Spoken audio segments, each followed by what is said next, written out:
In recent years, one of the greatest rivalries in America has been one-sided on the basketball court. Baylor has owned McCallie over the past few years as Big Red has downed Big Blue in 9 consecutive meetings, but inside a bump in Baylor gym tonight, the Blue Tornado wanted nothing more than to put a stop to that. These two met exactly 2 weeks ago at McCallie, and it was quite the defensive struggle. And tonight, the Red Raiders are picking up right where they left off, up by 10 as we start the fourth. But ladies and gentlemen, here come the Blue Tornado. Jarris Walker in the air and in the net, plus the foul as Walker and McCallie were just simply on a mission to start this final frame. Now from outside, Walker is money.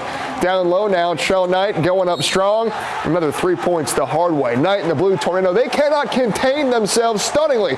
In all of about 3 minutes, McCallie has scored 11 straight points to take the lead. And in a game with plenty of defense, boy, did the offenses pick it up in the fourth. Corner 3, book it for Carolus Anuskavicius. Back and forth we go. What a feed. Pat Myers hits Ernest Velasquez, who skies up into the air for a pair. 30 seconds to play now. Can the Red Raiders respond? Oh, yes, they can. Taim Alohem, as tough as it gets, hooping the horn. And I see Coach Eric Kimry in there getting fired up. Free throw good. 20 seconds to go. Baylor leads it by 2. Seconds ticking away. Top of the key. Velasquez for the lead. He puts it in. McCallie, they retake the lead. They're up by 1 with 10 seconds to go. Final chance for the Red Raiders. Alohem on the drive. So well defended by the Blue Tornado as they hang on to what a thriller.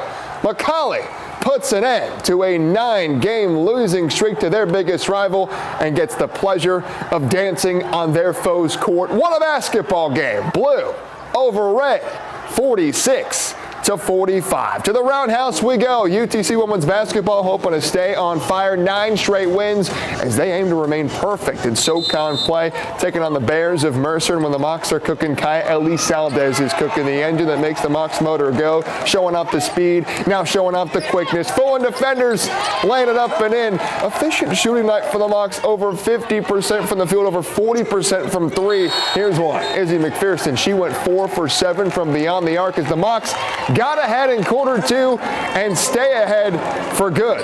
Make it 10 in a row for Chattanooga. They down Mercer 72-59 to improve to 6-0 in the conference, and this is their expectation.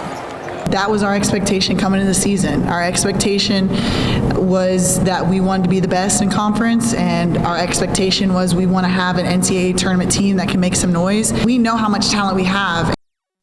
The Mocs are back at it at home Sunday to take on Samford. And wrestling, it just means more in Cleveland, Tennessee. The Cleveland Blue Raiders are plain and simply a powerhouse. 8 consecutive state championships for the boys, 3 state titles in just 5 years of existence for the girls. And yesterday, the entire CHS community came together to proudly send off their Blue Raider wrestlers to state duels this weekend. We leave for the state duels, our entire school and our community gets behind us.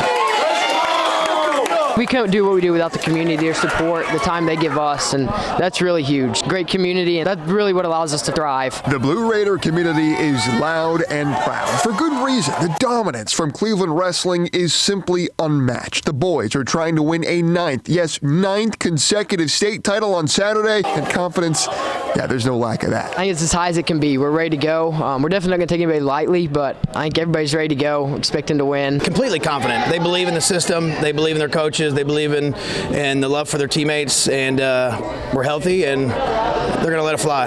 And what the girls have accomplished might be even more impressive. Just 5 years into their program's existence, they've already brought home 3 state titles, but after having to give up a title last year, they are hungrier than ever. You don't really understand how much something means until you've gotten it and then lost it. So losing it definitely motivated us all to work a lot harder than previous years. So we've been ready for this state title. They're confident, they're hungry, they're ready. And now they are off to the state championship duels in Franklin with one thing on their mind, adding to their already stacked trophy case. The state duels are going on all day long in Franklin today. Wishing the best of luck to the Blue Raiders and all the schools from our area competing at states today. That's all for sports. Have a spectacular Saturday.